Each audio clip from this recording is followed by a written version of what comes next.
இடம்பொருள் நேயர்களுக்கு வணக்கம். ஸோ இன்னைக்கு வந்து பார்த்தீங்க அப்படின்னா இப்போ ஆஹா கல்யாணம் சீரியலில் என்னதான் நடக்குது இந்த கதையில் அப்படிங்கிறது நமக்கு ஒன்றும் புரியவே இல்லை. இப்போ சூர்யா சரி ஓகே அப்படின்னு தன்னுடைய மனைவியை ஏற்றுக்க ஆரம்பிச்சாருங்கிற மாதிரி தான் நம்ம பார்த்தோம். இதில் வீட்டில் நடந்த பிரச்சனைகளுக்கு பிறகு எல்லாத்துக்கும் பிறகு சரி ஓகே அப்படின்ட்டு கொஞ்சம் மனசு மாறினார்.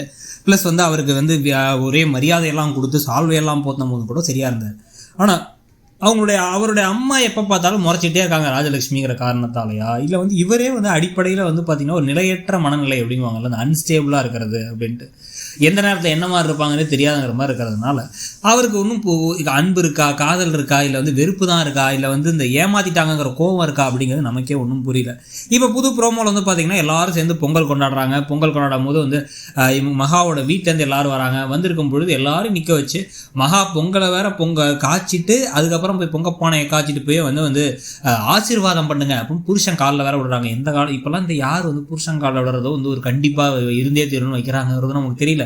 அதுவே ஒரு தேவையில்லாத ஒரு ஆணின்னு நினைக்கும் போது இப்போ பார்த்தீங்க அப்படின்னா அவர் அதை விட சீன் போட்டு அப்படியே பின்னாடி போறாரு. 2 ஸ்டெப், நான் இவளுக்கு ஆசீர்வாதம் பண்ண மாட்டேன், இவளை நான் என்னைக்கும் மன்னிக்கவும் மாட்டேன், மறக்கவும் மாட்டேன் அப்படிங்கிறாரு. எதுக்கு அப்படின்னு கேட்டால் சும்மா நான் பைத்தியம் அப்படிங்கிற மாதிரி ஏதோ வளர்றாரு. உடனே கொஞ்ச நேரத்தில் பார்த்தீங்க அப்படின்னா நெஞ்ச பிடிச்சி கீழே விழுந்துடுறாரு தாத்தா.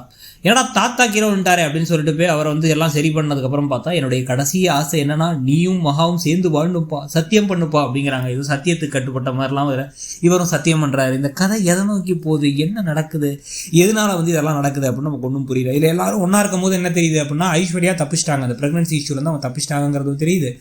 இப்போதைக்கு அந்த ஒரு பெரிய விஷயமும் நடக்கல, சும்மா இப்போதைக்கு ஃபங்க்ஷன். அதனால இது திருப்பி யாராவது ஒருத்தாங்க, ஒன்று ராஜலட்சுமி இல்லை சூர்யா வாரம் மகாவை பிடிக்கலன்னு சொல்கிறது மட்டும்தான் நடந்துகிட்டு இருக்கு.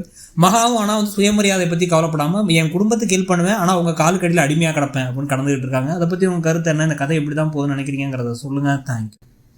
இடம்பொருள் நேயர்களுக்கு வணக்கம். ஸோ இன்னைக்கு பார்த்தீங்க அப்படின்னா இப்போ ஆஹா கல்யாணம் சீரியல்